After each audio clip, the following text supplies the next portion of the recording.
A ideia aqui é a gente bater um papinho bem tranquilo, falar um pouquinho sobre educação, sobre o sistema educacional, os desafios, como é que a gente está, o que a gente está vivendo hoje com relação à educação, também os desafios, aí, as oportunidades que surgem quando a gente olha para o sistema educacional, alguns cases, e é um bate-papo. Eu vou me apresentar rapidamente. Meu nome é Luciano Avalone Bueno, eu sou docente da Universidade Federal do ABC, já tenho mais de 15 anos atuando no sistema educacional, universidades privadas e públicas. Sou apaixonado por empreendedorismo e inovação. Trabalho também com pesquisa e desenvolvimento na área de biotecnologia, química de materiais e na área de negócios. Tenho um programa voltado para a educação empreendedora, chamado Protagonista Empreendedor. E é isso. O momento atual me fez tirar alguns projetos da gaveta, e um dos projetos da gaveta é isso daqui, né? Ter essa interação mais virtual, me acostumar mais com essa interação mais virtual, preparar conteúdos voltados para o digital, né? E nessa brincadeira aí de pensar dessa forma, surgiu, não que eu não conhecesse o Vlad, mas surgiu o Vlad aí com as mesmas ideias, com algumas alinhados. Nós estamos alinhados com relação ao assunto educação, né? Então, eu sou esse. Vlad, fica à vontade aí para se apresentar. Tudo bom, pessoal? Eu sou o Vlad, né? É Vladimir, mas eu peço para todo mundo me chamar de Vlad, né? Fica mais fácil. Já trabalhei muitos anos em grandes empresas, né? Mas eu sempre me interessei por empreendedorismo e também por educação, né? Há uns 4 anos atrás eu comecei a montar uma startup voltada para educação, né? Era uma plataforma para aulas digitais, né? E também empreendi com uma outra startup, que acabou também não deu certo. O ano passado a gente acabou encerrando essa startup que eu tinha das plataformas particulares, e eu comecei a procurar, além dessa jornada que eu já tive no empreendedorismo, uma jornada de entender também a área de educação, enquanto eu estava trabalhando nessa startup. Então eu acabei aprendendo bastante coisa, tanto de educação como desse mundo do empreendedorismo, das startups. Conheci o Luciano nessa jornada, né? A gente fez alguns bate-papos juntos aí em outras oportunidades. E hoje eu estou vendo, né, nesse cenário novo, né, quais são as novas oportunidades que a gente tem, tanto de empreender na área de educação, né, e como é que a educação vai se dar daqui para frente, né? E estamos aí para bater um papo hoje. Rosângela, obrigado aí pela presença. Rosângela, estou conhecendo há pouco tempo, né, Rosângela? Estamos aí com um projeto juntos aí para os próximos dias, né? Isso, boa tarde. Também na área de educação, boa tarde.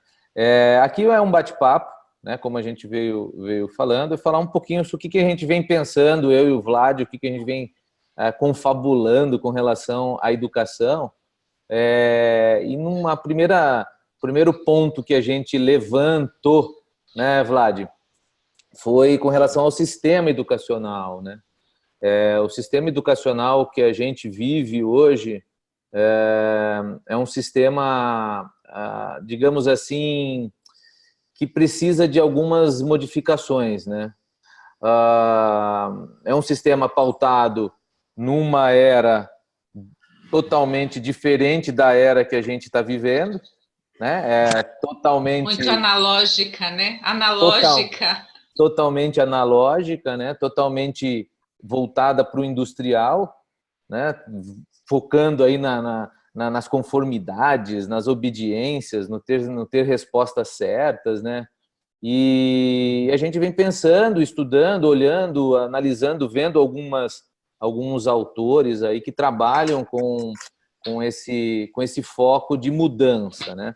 Então, nesse sistema educacional que a gente vive, é um sistema educacional que foca em formação de bons administradores, né? Com uma visão de futuro pré-definida, né? Então não tem aquela visão de futuro que indefinida, que nós estamos vivendo no momento mais indefinido que hoje é impossível a gente estar vivenciando, né? Então, e o sistema educacional ele não está preparado 100% para engajar os jovens e todos os atores do sistema para esse mundo.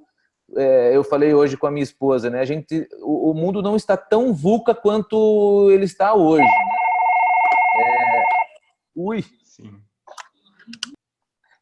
Então é um mundo totalmente incerto, é um mundo que a gente não consegue prever o máximo de dias à frente aí, né Vlad? De perspectivas. Você começa com esse sistema que tem hoje, que começou lá no século XIX, né? Nem era tanto pela questão industrial, ele era voltado para a formação militar, né? Até onde eu pesquisei, ele era focado nisso, então é por isso que ele é tão regrado, tão ajustado, né? Uhum. E depois você tem com o período industrial, a formação em massa da maior quantidade de pessoas, porque até então as pessoas não eram letradas. Aquele filme a música do Pink Floyd, né? Do The Wall, né? Que mostra as criancinhas todas alinhadas, né? É o processo linear, né? Entrou. E se você não está né? E a quantidade de pessoas, se você não está enquadrado ali, você está fora, vai haver punição, né? Antigamente tinha palmatória. São as repetentes. Eu sou da época dos castigos, hein? Milho no chão, né, Rosângela? Exatamente. Então. Só que a sociedade vem mudando, né? Chegamos no século XXI e nós estamos ainda trabalhando com uma versão que ainda é voltada para essa formação, né, muito fechadinha, muito controlada. Né? As carreiras eram assim, né? As empresas eram assim, só que as empresas também estão mudando. Né?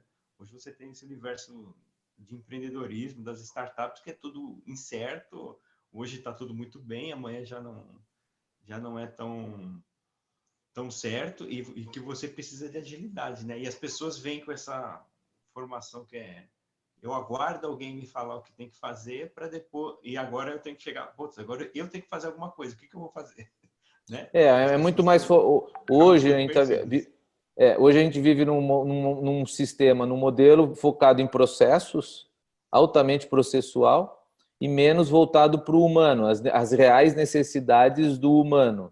Né? Seja a necessidade do docente, né? Seja a necessidade do aluno, seja a necessidade do administrador. Nós temos um administrador de escolas aqui. Obrigado a Cacil por estar presente aqui, com a gente aqui no bate-papo. Então, o administrador da escola, o professor, o aluno, todos os atores vivem voltados para o processo, e muito menos para o humano do professor, quais as necessidades desse cara, quais as necessidades do aluno, quais as necessidades, às vezes, dos pais dos alunos, né? Então, nós temos aqui na sala alunos, a Letícia é uma aluna, qual a necessidade dela, qual a necessidade do administrador. Então, na nossa visão aqui, e corroborando com alguns estudiosos, depois a gente passa um livro que a gente está bebendo da fonte, né, Vlad? Que é o Como Tornar-se Imaginal, muito legal. Então, como que a gente faz essa transformação? O grande desafio é a gente sair de um sistema educacional engessado, vamos pautar dessa forma, para um sistema educacional, do sistema educacional processual para um sistema educacional humanitário, vamos pensar assim, não humanitário no cerne de prestar à humanidade, apesar de de prestar serviço para a sociedade, mas o humano de levar em consideração as relações humanas e as necessidades do ser humano, né? Então, esse novo sistema, como que vai ser, né? Como que ele pode ser? Ele já está sendo construído em alguns locais, né?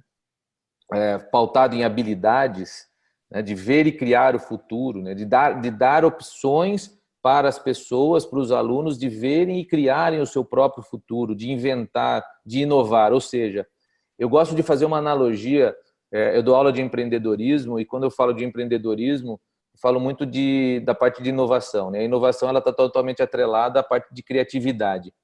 E eu faço uma analogia com o sistema educacional mesmo, né? Então, se tem um sistema educacional, quando a criancinha entra na sala de aula, lá bebezinha, né? Não tem muitas regras, pode fazer xixi e cocô na fralda, que ninguém vai ficar bravo, não precisa levantar a mãozinha para ir no banheiro, ela pode sentar do jeito que ela quer na carteira, enfim, ela pode escrever na parede, e de uma hora para outra isso é tolhido dessa criança, e ela tem horário para entrar, horário para sair, não que não seja importante algumas regras para as crianças, para o ser humano se organizar, mas ela sai de um processo, de um local totalmente criativo, de um sistema educacional que nós vemos como um sistema educacional interessante até para os adultos, para um sistema educacional super regrado, super processual. É hora de fazer xixi só nesse horário, é hora de prova, é o hierárquico, né? E como que a gente pode mudar isso daí, né? E sem contar que quando você chega como adulto, aí você tenta recriar esses cenários que é tudo livre e as pessoas foram tolhidas por tantos anos que elas estão travadas, né? Aí tem dificuldade né? Eu participei de vários cursos, né? Da aula de inovação, eu participei de vários cursos de inovação nos últimos anos, e você vê o quanto que a gente fica, né, esperando as regras, esperando quem dá o start ali, né? Sempre, né? Quem é que está liderando aquela situação, sendo que cada um tem que ter o seu ponto de ter a proatividade e começar a fazer as coisas. Só que a gente é tolhido, né? Lá na base, e aí depois para reconstruir isso, dá-se um trabalho enorme, né? Então, Vlad, vou corroborar aí com o que você está dizendo, porque quando eu pensei em trabalhar com educação corporativa, então assim, eu tenho uma formação que eu sou formada em letras, né? E eu escolhi letras para dar aula, né? Eu já trabalhava na época que eu fiz e por gostar mesmo da docência, mas eu acabei desistindo, né? Acabei não indo para esse caminho por conta de que eu já estava numa empresa e já tinha um salário bom na época, né? E tive a oportunidade de fazer os estágios, né? Que a gente faz quando a gente tem que fazer, né? Lá para ter a licenciatura. Os estágios obrigatórios. Obrigatórios, exatamente, que você tem que fazer, e foi importante ter feito. Fiz em escola particular, fiz numa boa escola do estado na época, mas aí eu percebi que realmente naquele momento não era. Então, assim, aí eu foquei na minha área, né, de atuação, que eu já trabalhava, enfim. E aí fui trabalhar com projetos, processos, qualidade, trabalhar de uma outra forma. E quando eu decidi trabalhar com educação e fazer uma formação, eu busquei o psicodrama, né? Busquei uma metodologia que fosse de ação e que ajuda, na verdade, a resgatar o que as pessoas são tolhidas ao longo de toda a nossa vida, que não começa na escola, começa, na verdade, na educação, lá na casa mesmo, quando você começa a falar os nãos, que são importantes, né?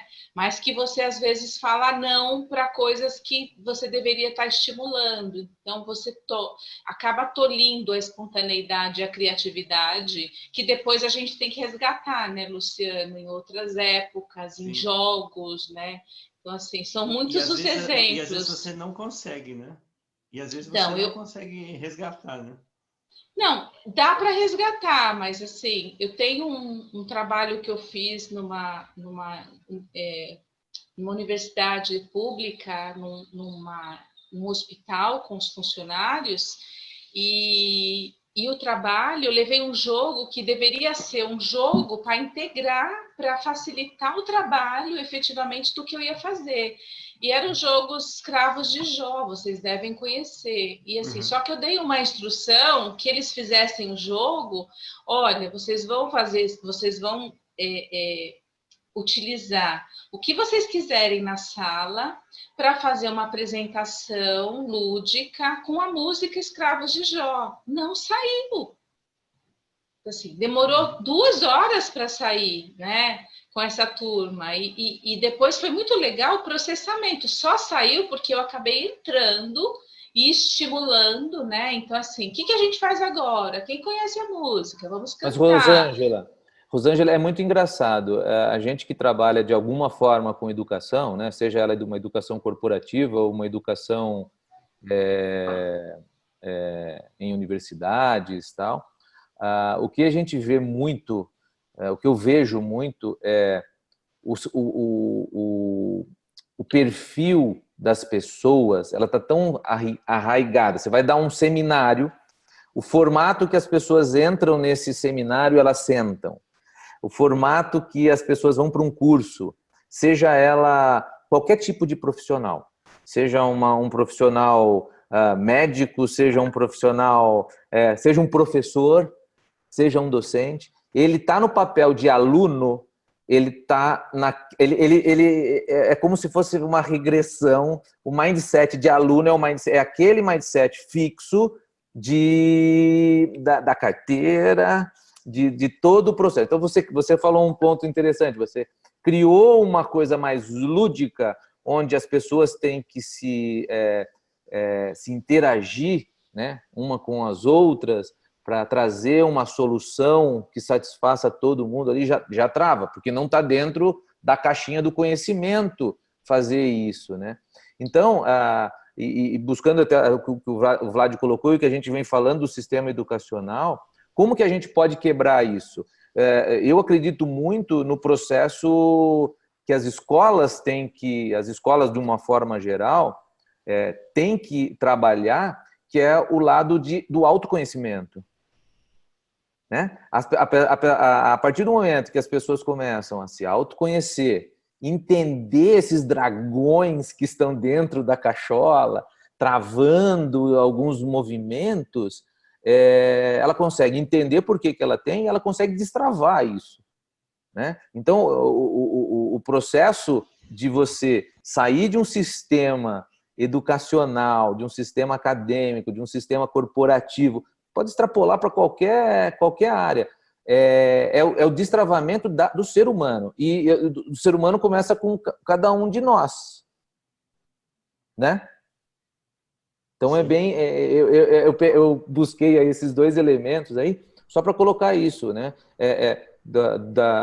Como que as escolas, a academia, as faculdades, os institutos, as corporações, elas podem envolver muito mais, facilitar e ajudar as pessoas a se autoconhecerem, e a partir do momento que elas se autoconhecem, elas se autoavaliam, avaliam entre si e conseguem juntas criar um novo mecanismo, um novo processo educacional, um novo modelo educacional, e que a gente está bebendo de algumas fontes, onde a gente tem que preparar os estudantes para que eles sejam os projetistas e criadores do seu próprio futuro.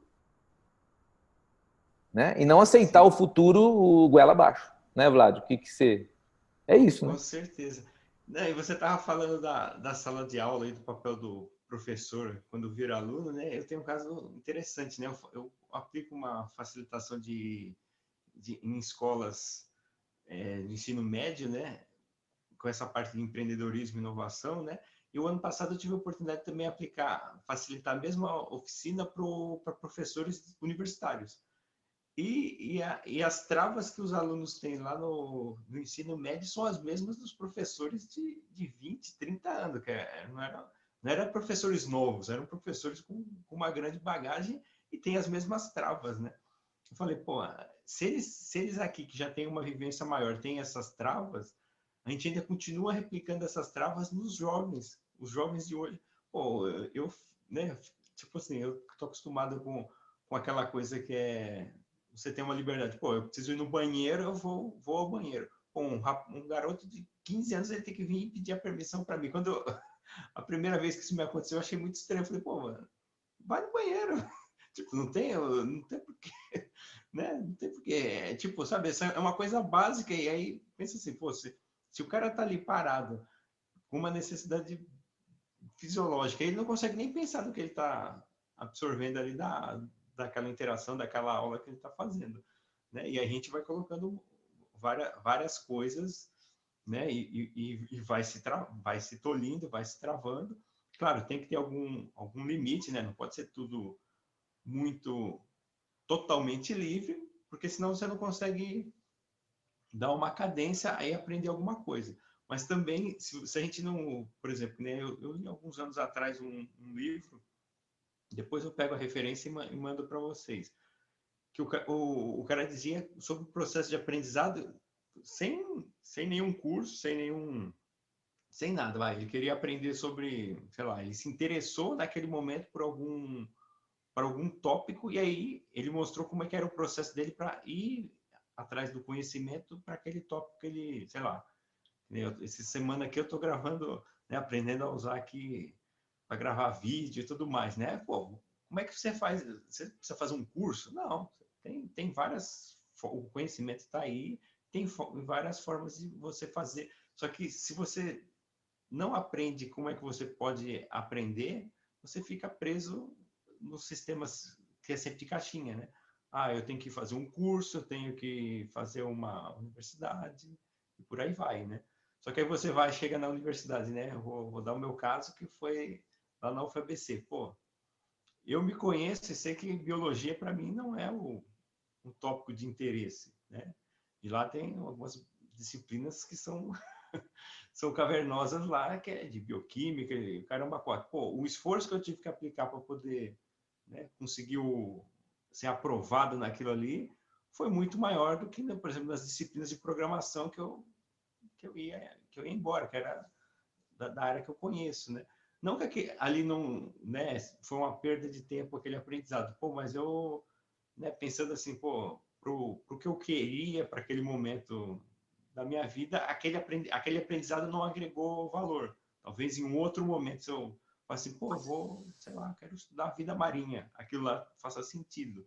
Só que aquela coisa assim, não, lá na frente você vai achar um sentido para aquilo lá, tipo, é uma meia-verdade, né? Porque às vezes a gente vai acumulando um monte de coisa e as coisas que a gente precisa aprender, a gente não aprende, né? A gente vai acabando, vai postergando, e chega num ponto que você fala assim, não, agora eu já estou com uma idade muito avançada, agora eu não vou conseguir aprender aquilo lá que eu deveria ter aprendido lá atrás. É bem isso. E como que a gente pode escalar isso daí, né? Acho que é uma pergunta do Vitor aqui. Obrigado, Vitor, pela pergunta. Eu acho super legal aqui. E não foi combinado com ele, tá? Mas essa pergunta dele, a primeira aqui, tá dentro do nosso script aqui para conversar. Mas como fazer isso? Eu acho que o grande X é todo mundo sabe que as coisas precisam mudar, né, Vitor? Todo mundo sabe que tem coisas que precisam acontecer, precisa acontecer essa mudança, de alguma forma. Né? Então, ele coloca aqui, como podemos quebrar esse paradigma de sala, carteira, lousa, conteúdo? Né? Como quebrar essa estrutura do sistema educacional, que é justamente isso que o Vitor colocou, sala, carteira, lousa, conteúdo, prova, avaliação, reprovação, retorna, vai, né?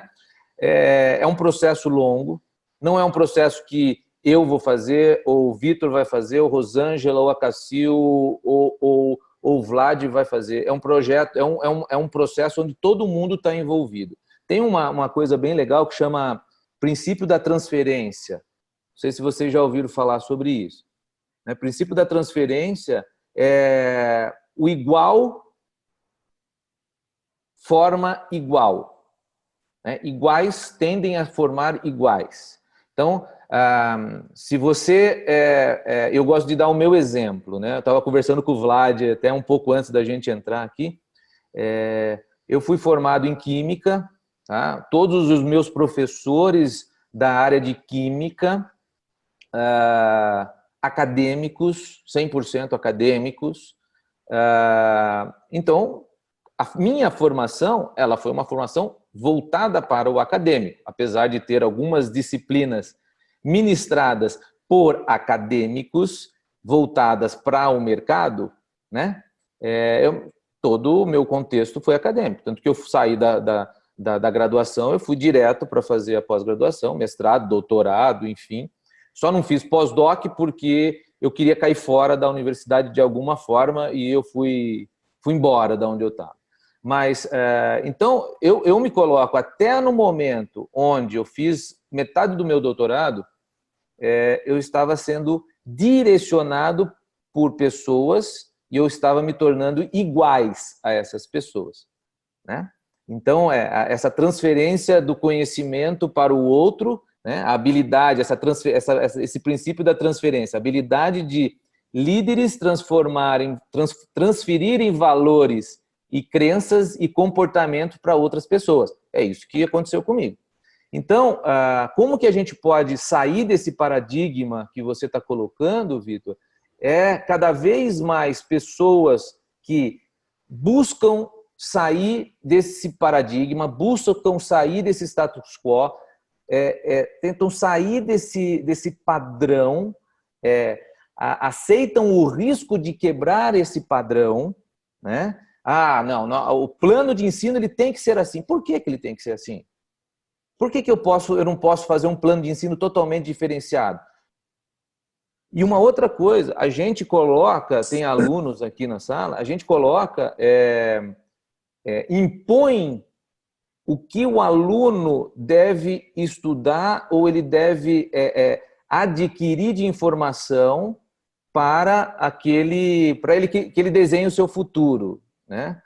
A gente como docente, por exemplo, ou como administrador acadêmico, seja lá o que for, dificilmente a gente olha para o aluno como cliente nosso e pergunta o que ele quer. Né? O que o mercado está querendo dessas pessoas? A gente não precisa ir longe para entender que a grande maioria... Eu faço parte de uma associação no ABC que está voltada para a transformação digital.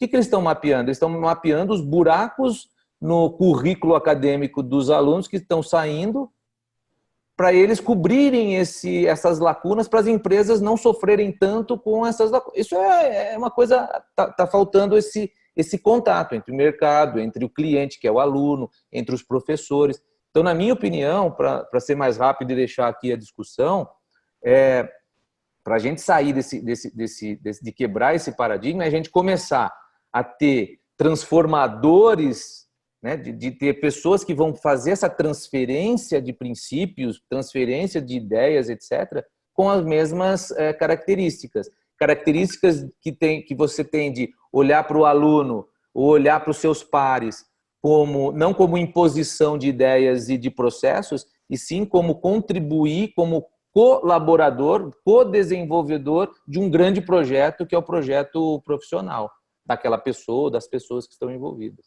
Então, eu vejo, isso. Não é simples, não é simples, né? Essa é a minha visão. Quer comentar, Vitor? Fica aberto aí, viu? Olá, boa tarde a todos. Obrigado pela oportunidade aí. Olá, Valone, olá, Rosângela, oi, Vlad, Letícia, todos vocês aí. A gente trabalha junto lá na UFABC, né, professor? E como eu sempre digo, existe um gap muito grande dos universitários da Universidade Pública Federal, que a gente tem raiz lá, 10 anos de casa, porque a gente também transita nas faculdades particulares há muitos anos, e é um viés muito diferenciado de formação, a diferença de tratamento de cliente-aluno ou cliente-produto, porque na ótica do mercado de trabalho, as faculdades tradicionais da região do ABC são formadores de mão de obra. Então, em tese, os coordenadores de curso, eles deveriam, poderiam ouvir as necessidades das empresas para formatar o currículo e atender o que o mercado precisa, formação de mão de obra. Já na UFABC, não, é um outro conceito. Ele tem um viés mais de formação de pesquisador. Então, o aluno da UFABC, em particular, que é uma crítica, ele não tem tanto preparo de mercado como tem o aluno da universidade particular privada, aí, que já tem essa formatação mais adaptada ao meio, né? E agora, com essa revolução tecnológica, que eu estou presenciando aí de alunos de outras instituições da região, todo mundo tendo aula em casa, online, pelo Teams, o pessoal da FATEC, tendo que se reinventar, os professores, os alunos também, que começam a aula efetivamente semana que vem, Uninove e outras. O que eu percebi que agora, com a massificação do EAD, o pessoal usando as plataformas, eu tenho uma convicção forte de que no segundo semestre desse ano, muita gente que no Forceps experimentou o EAD, que tinha aquele preconceito, e viu que a aula é boa, que o conteúdo é bom, a tecnologia funciona, não tem tempo, não perde tempo com deslocamento, vai ser tudo melhor, né? Eu acho que muita gente vai migrar para os cursos de EAD, vai ter uma evasão enorme de curso presencial, vai ser uma dificuldade para as faculdades privadas. Por quê? Porque a interação que é o segredo do jogo, essa interação que a gente tem aqui agora, que o professor Luciano falou, você tem aula com... Você vai se tornar um igual àquele outro, né? Isso é uma grande verdade, professor. As pessoas, elas querem compartilhar, dividir, e não ter apenas uma referência a um Deus que dá aula e você tem que seguir aquela pessoa. Esse modelo fracassou, não existe mais, né? E eu acho que esse modelo que a gente está experimentando agora, até para cursos de extensão, cursos diversos na universidade, vai ser assim, colaborativo, com o MIT, Universidade de San Diego, todo mundo de qualquer lugar podendo participar. Então, acho que essa Covid aí, ela foi o Schumpeter que mandou a Covid para nós, para poder destruir o que existia e começar tudo de novo.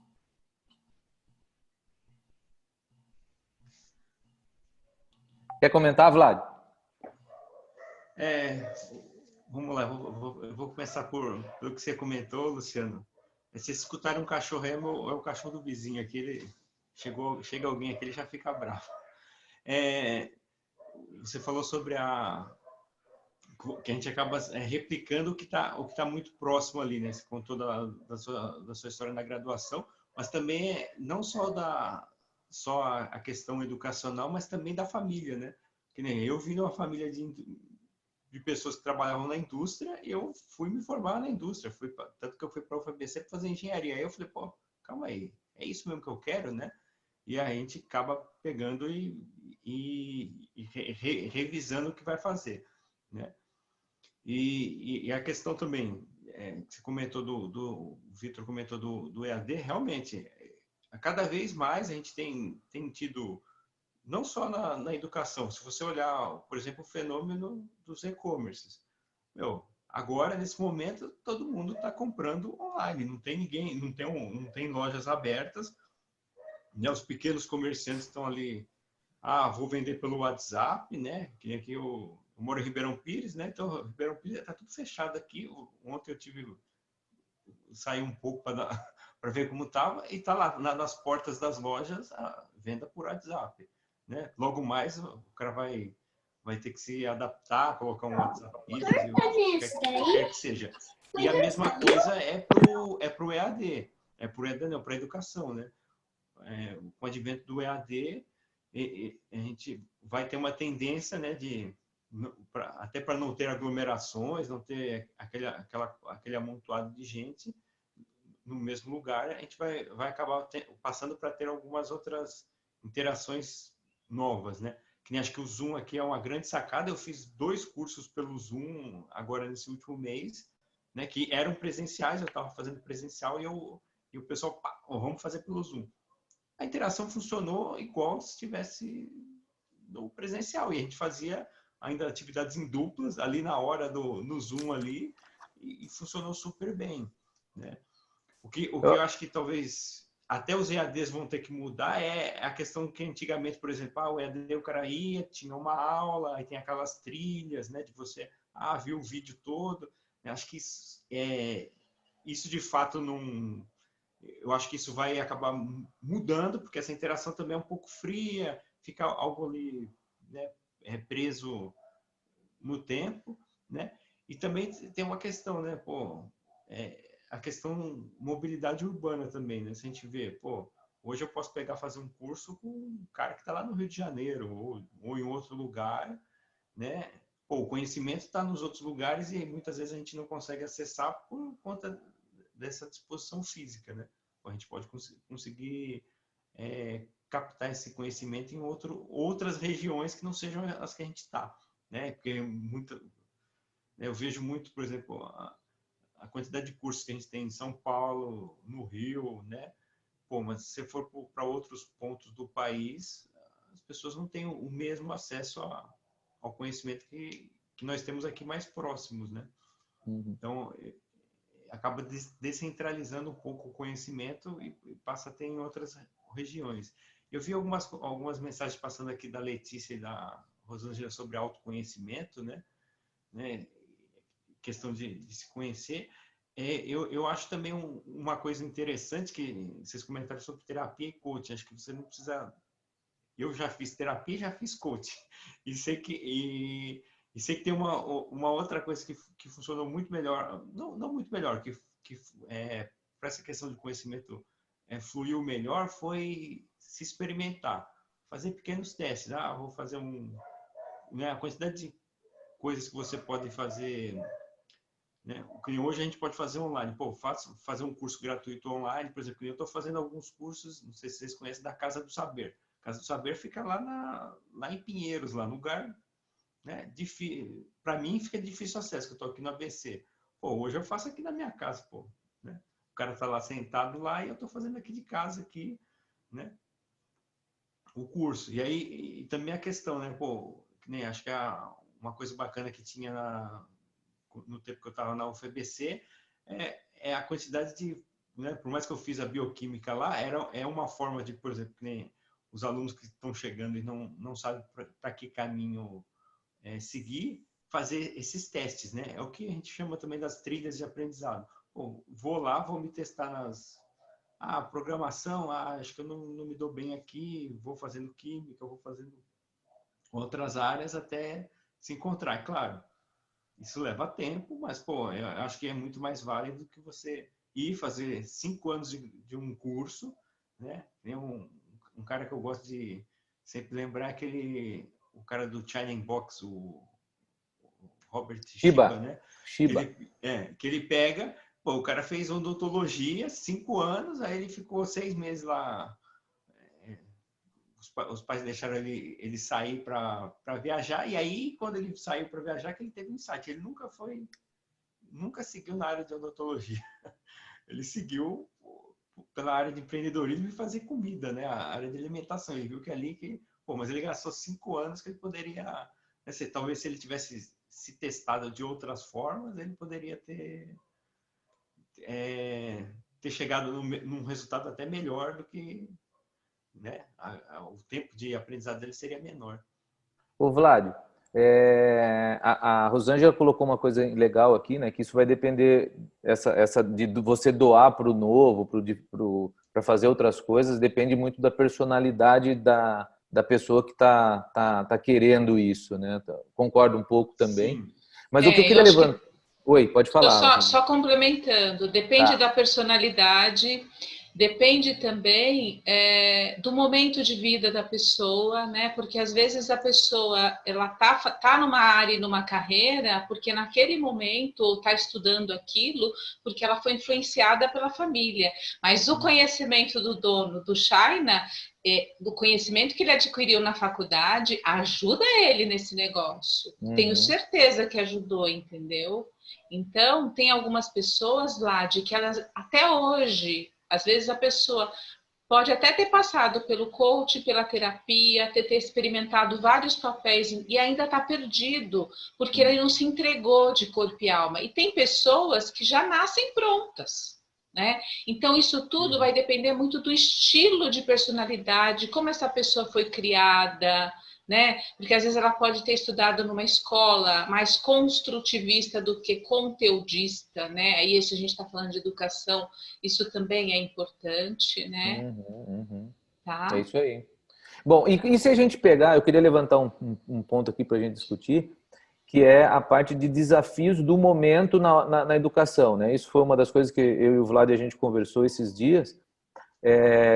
Eu estou vivenciando isso com os meus filhos, tanto com os meus filhos, como eu estou vivenciando de várias partes, né? Como docente, estou experimentando coisas novas, estou experimentando esses desafios como docente, estou experimentando esses desafios como pai, estou experimentando esses desafios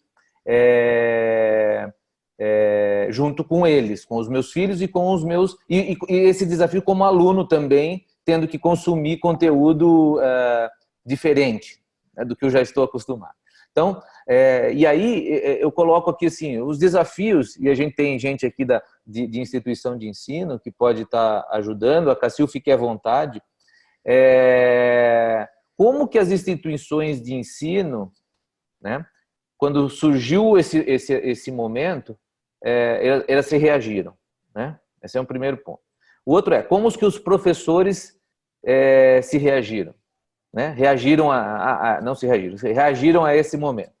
Como que os alunos reagiram? Como que os pais de alunos reagiram? Né? Então, eu gosto de falar assim, as instituições de ensino, eu vi várias instituições de ensino que em menos de uma semana elas já estavam totalmente adaptadas no sistema, digamos assim, online. Eu não quero levantar aqui, por enquanto, a bola de instituições AAA ou instituições públicas. Falando que algumas instituições tiveram essa velocidade, outras instituições não tiveram, mas tiveram que ter em algum momento, demorou um tempo, mas elas se adaptaram, né?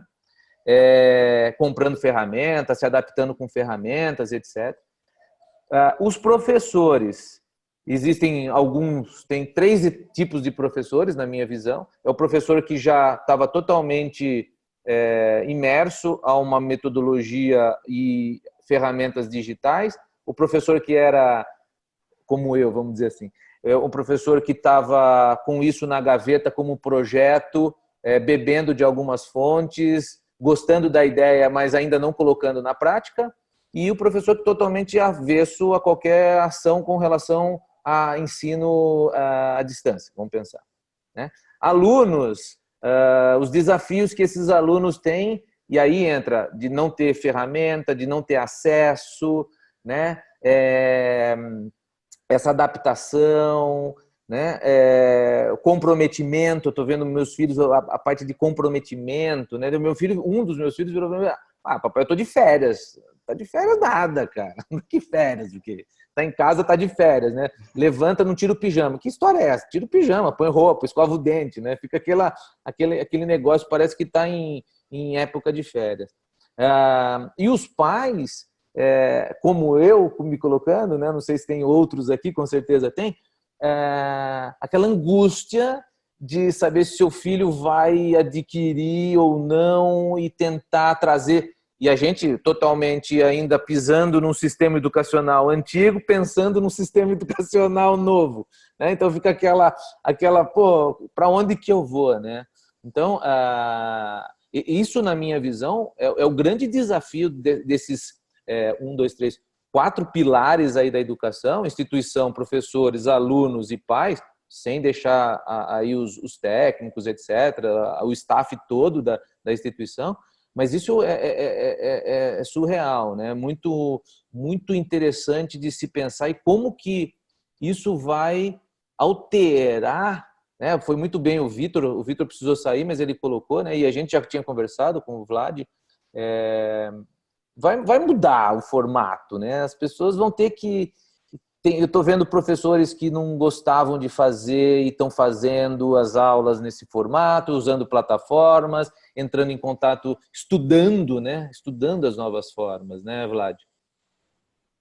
Sim, o que você vê, um grande ponto é que quem estava preparado seja com aplicativos ou com sistemas prontos, né, que já tinha o EAD, já já conseguiu fazer uma adaptação, né?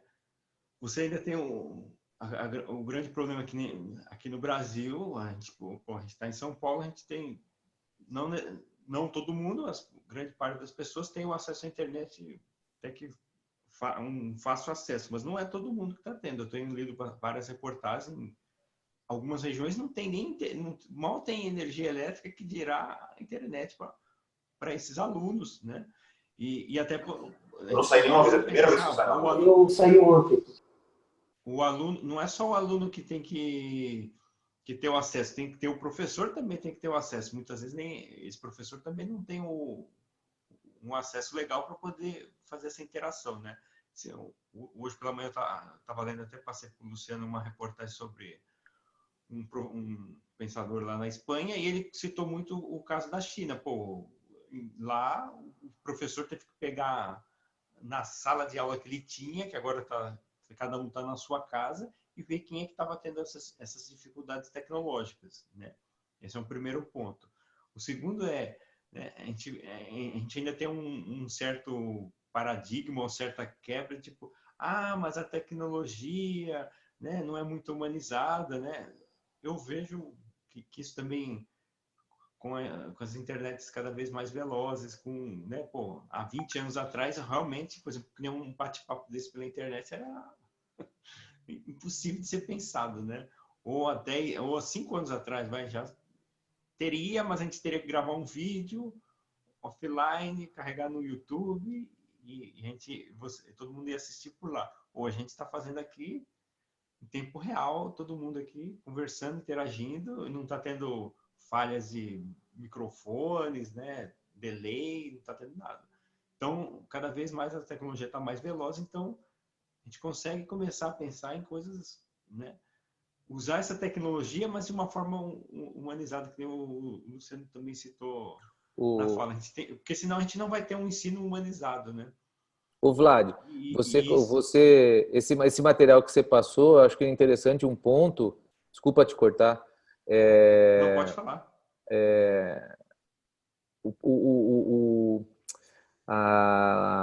A preocupação desse cara aí, desse espanhol, que ele coloca, eu acho super válido, né? Que deixa eu ver, a frase que ele usou é muito, muito interessante, é a preocupação que o lado social, o papel fundamental da escola como um integrador social, seja quebrado devido à crise que nós estamos vivendo hoje. Então, isso é uma coisa para a gente pensar como usuários do sistema educacional, né? Como a gente não perder esse elemento de integração social, né, que é o sistema educacional, né? Você tem pessoas de várias formações dentro de um sistema educacional, você tem pessoas de várias classes dentro do sistema educacional. Então, querendo que ele é um caldeirão integrador social. A partir do momento que você coloca, de alguma forma, eu não estou sendo contra nem a favor, é só uma reflexão mesmo. Se a gente coloca, de alguma forma, o surgimento massivo da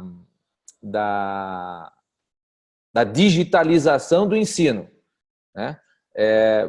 Será que quebra essa integralização social ou não? Né? Então é um ponto, ou são pontos que a gente tem que estar sempre olhando para que não aconteça a quebra dessa integralização social com a inclusão de ferramentas digitais no processo de ensino, né? No processo educacional. Isso é uma das coisas que ele coloca que eu acho interessante para pensar, né? Sim, você tem esse ponto, né? Porque a gente, às vezes, as ferramentas tecnológicas vão auxiliar do ponto de vista da transmissão do conhecimento, né? Mas ela não consegue integrar essa parte que você colocou, né? Essa parte de integração social. É humano, né? É o contato humano. Uhum.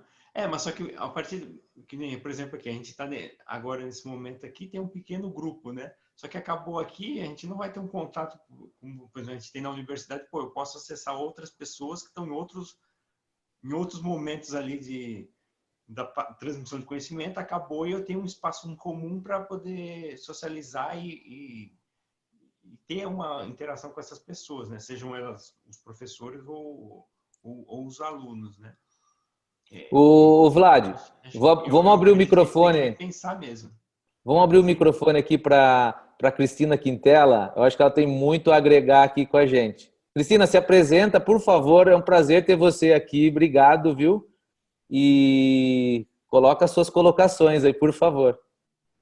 Olha, primeiro eu quero dar os parabéns por vocês puxarem esse assunto. Inclusive, eu troquei um bocado de reuniões para poder estar aqui hoje e ouvir vocês. Obrigado. Eu concordo com tudo que vocês falaram. Eu sou professora da UFBA. Na UFBA está suspensa qualquer atividade didática de que conte carga horária ou administrativa também. Então, eu não estou falando da realidade hoje que eu vivo, eu estou falando da história anterior da nossa experiência, tá? Eu coordeno o ProfNIT, mestrado profissional em propriedade intelectual e transferência de tecnologia para a inovação. É um mestrado gratuito, numa escala de 0 a 5 da CAPES é 4. Hoje nós temos mais de 1000 alunos e temos...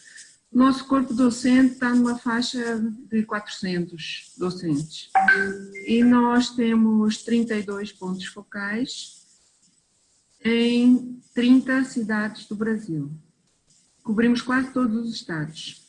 Então, e o nosso curso é presencial, tá? A gente aceita até 4% EAD. Mas vejam só, o que é que acontece? Nós acabamos utilizando as competências de cada ponto do Brasil nos assuntos que a gente precisa. Por exemplo, a gente pega o Irineu para falar sobre valoração lá de Santa Catarina. A gente pega o Tonholo, que agora é nosso magnífico reitor da UFAL, para nos falar sobre empreendedorismo e ambientes de inovação, pela experiência que eu tive na Protec. A gente pega a Graça do Museu Goeldi para nos falar sobre inovação social, populações ribeirinhas, etc. Então, eu acredito que quando a gente faz isso, a gente faz uma pequena participação via MConf. A gente usa muito o MConf da RNP. Eu vou até digitar aqui, eu não sei se vocês conhecem, mas a gente... Não só, às vezes, outra coisa também, nós temos que fazer, por exemplo, a reunião do encontro de coordenadores de pontos focais. Então, a gente normalmente tem de 50 a 80 pessoas, não, a 70 pessoas mais ou menos no sistema. E agora, com o Henry Suzuki, a gente fez uma iniciativa de treinamento de prospecção no país. Então, a gente está tendo sessões, umas 4 ou 5, todas as quartas-feiras, de treinamento. E gente, se integra pra caramba, tá? Não tem o cheirinho baiano, me dê um cheiro aqui, me dê um beijinho, me dê um abraço.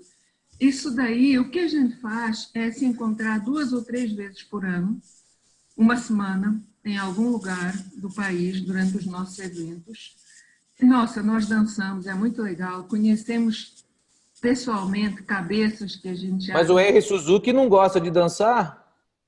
Olha, o Jesus é melhor do que eu, tá?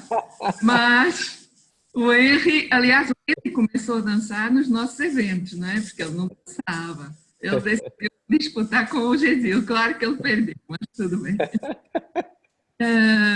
Bom, para quem não sabe, o Henry Suzuki é de São Paulo, o Gesil é de Ilhéus e é o vice-presidente da Associação Fórum Nacional dos Gestores de Inovação e Transferência de Tecnologia, os NITs, né, do Brasil. Então, voltando. Sim, a gente está num novo normal. Eu tenho primas professoras em Portugal e em Nova Iorque. Elas já estão dando aulas correntes, rotineiras, via inclusive ao sistema do Zoom. Estão descobrindo que é viável, que é possível, que há uma boa interação. Estão descobrindo que é muito mais fácil controlar quem está de fato participando ou não, por incrível que pareça, tá?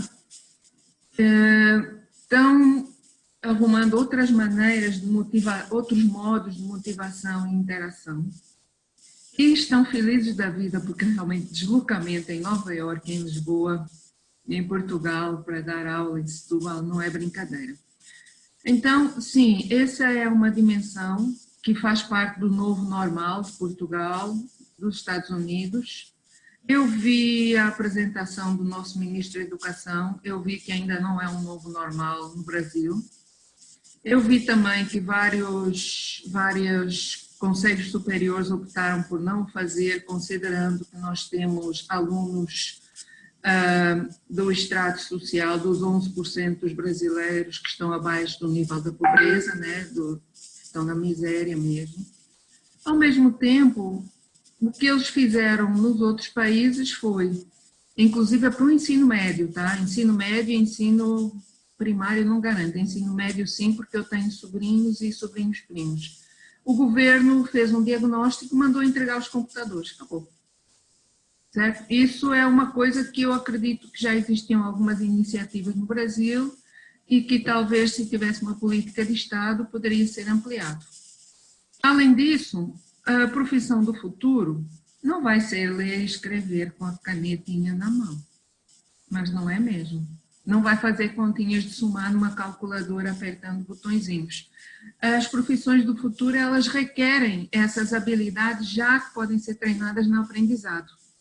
Então, eu acredito que o equilíbrio é o que nós buscamos. Quanto à interação,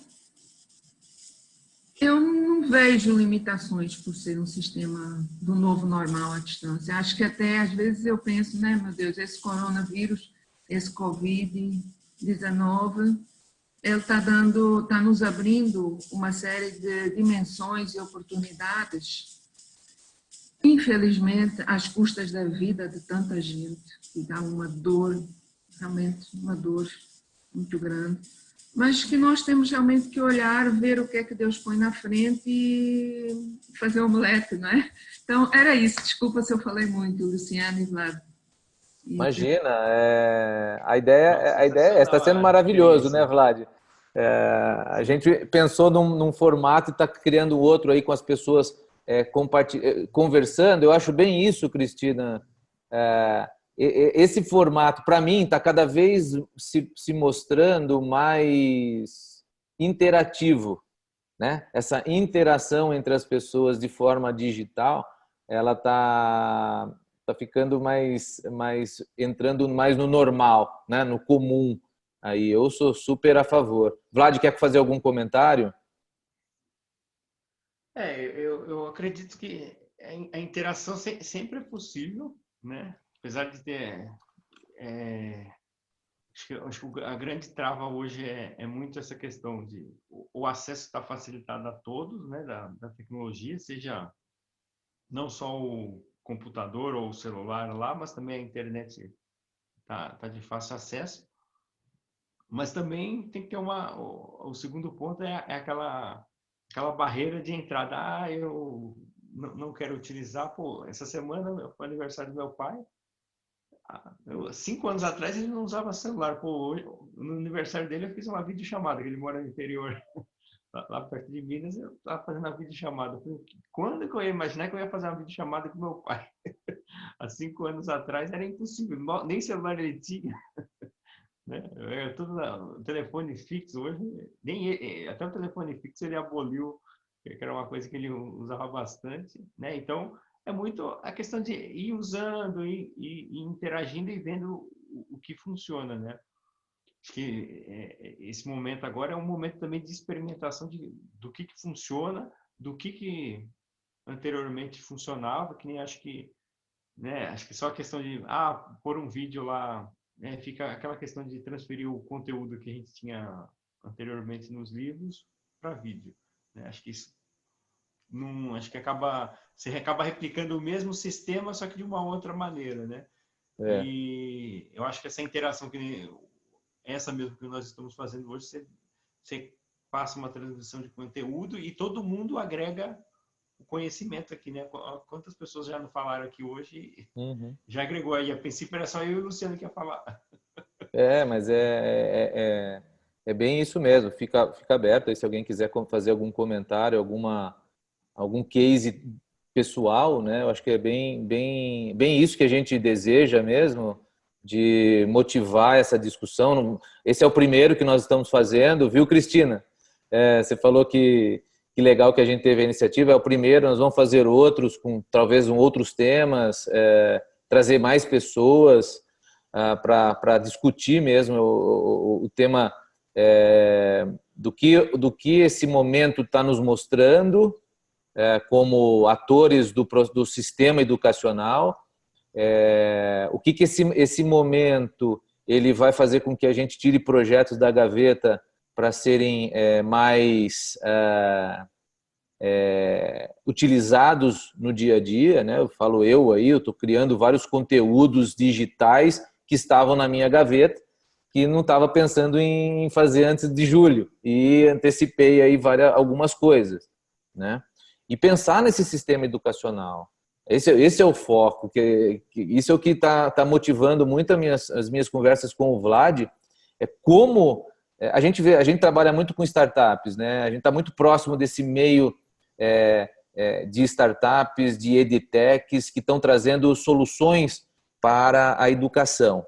O que a gente vê muito, o Vlad pode me corrigindo aí, mas o que a gente vê muito é que as edtechs, né, que são as startups de educação, elas estão olhando para os problemas, né, para solucionar problemas que são originados pelo sistema educacional que nós vivenciamos de uma forma global, né? Mas elas não estão olhando, ou algumas poucas estão olhando, para realmente a origem dos grandes problemas educacionais, que é o próximo, na nossa observação, na nossa visão, e de quem a gente está bebendo algumas fontes, que é o grande desafio, é o grande foco, né, para se atacar, para que os problemas sejam mais assimilados, menos impactantes para a sociedade, né? Vlad. Sim, você estava comentando, né? Eu estou uns três não, já fazia quase 5 que eu tenho, né, dado uma bebida nessa área das edutechs, né, ou edtechs, né? Cada lugar eu falo de uma forma. E eu vejo muito, eles procuram, né, muitas delas identificam lacunas no sistema ou oportunidades no sistema e procuram oferecer soluções para suprir essas lacunas. Só que é sempre dentro desse sistema que a gente está inserido. Está inserido. Nunca é uma coisa que seja mais disruptivo, né, do ponto de vista... vou dar um exemplo, o Netflix. O Netflix, quando ele entrou no mercado, tinha a Blockbuster. Blockbuster fazia o quê? Aluguel de fitas VHS. O Netflix não entrou com vídeo, né? Ele entrou nas fitas VHS, mandando pelo correio. Mas se ele tivesse ficado ali, a gente nunca ia ter o streaming que você consegue ver. O cara terminou de fazer o upload do filme lá, 3 horas depois já está lá o filme disponível para você assistir com a qualidade de cinema, né?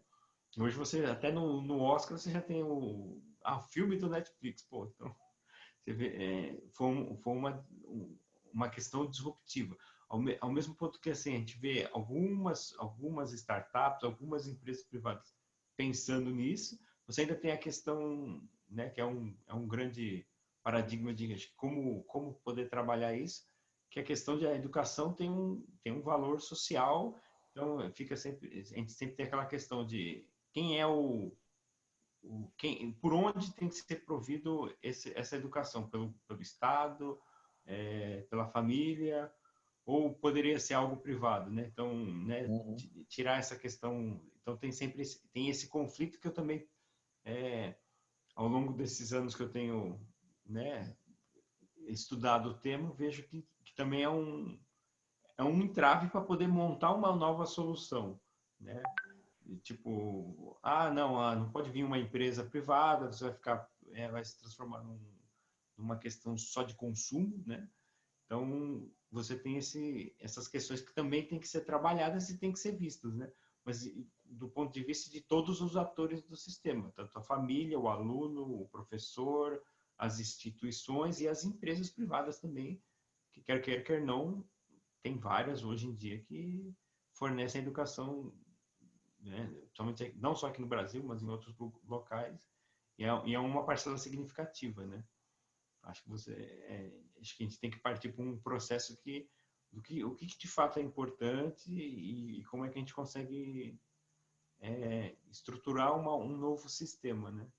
Até a gente estava falando, né, nas últimas conversas, eu estava conversando com o Luciano, acho que um caminho que a gente tem, que talvez se siga pós a pandemia, né, é de uma descentralização, né? Hoje você tem tudo muito centralizado em algumas instituições e você descentralizar, né? Até pensando, né, a Rosângela já saiu, mas ela falou de ensino corporativo, né? Quantas empresas não, né, quando fazem um processo de contratação, não gastam ainda uma enorme quantidade de tempo e dinheiro para poder capacitar novamente esse cara que saiu da academia, para poder capacitar ele para poder entrar naquela empresa com um formato melhor. E aí muitas vezes esse cara passa ali, né, que eu trabalhei já em grandes empresas e vi isso aí acontecer. O cara ficou ali no processo daquele aprendizado e falou assim, putz, não é isso que eu quero, e ele acaba indo embora. Ou por conta que a empresa não é o que ele quer,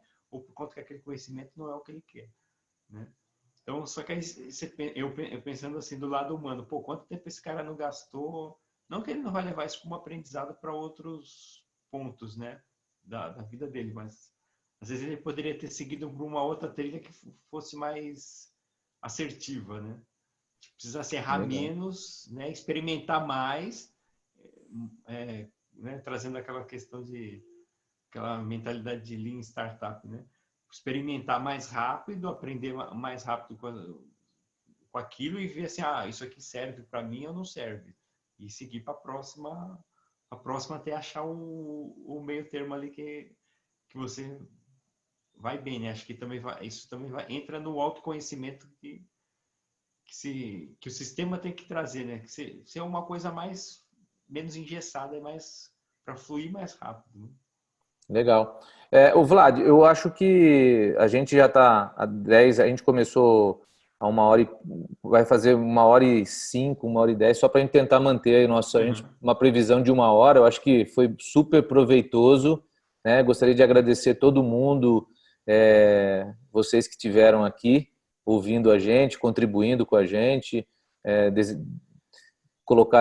deslocaram em algumas reuniões, alguma coisa da agenda para estar conversando conosco aqui. Eu gostaria só de fazer um fechamento aqui, e quem quiser colocar perguntas, eu vou deixar aberto aqui, se quiser abrir o vídeo para falar, fiquem à vontade. Mas pensando em sistema educacional, se a gente deseja um sistema que forme pessoas, que tenham habilidades, acesso a ferramentas que possam criar os seus próprios futuros, né, que sejam criativos e pensar, visualizar o seu próprio futuro, nós temos que ter educadores que possuam também essas características, né? E líderes educacionais que possam dizer o seguinte, né? Sonhem grandes sonhos. Nada é impossível para aqueles que acreditam.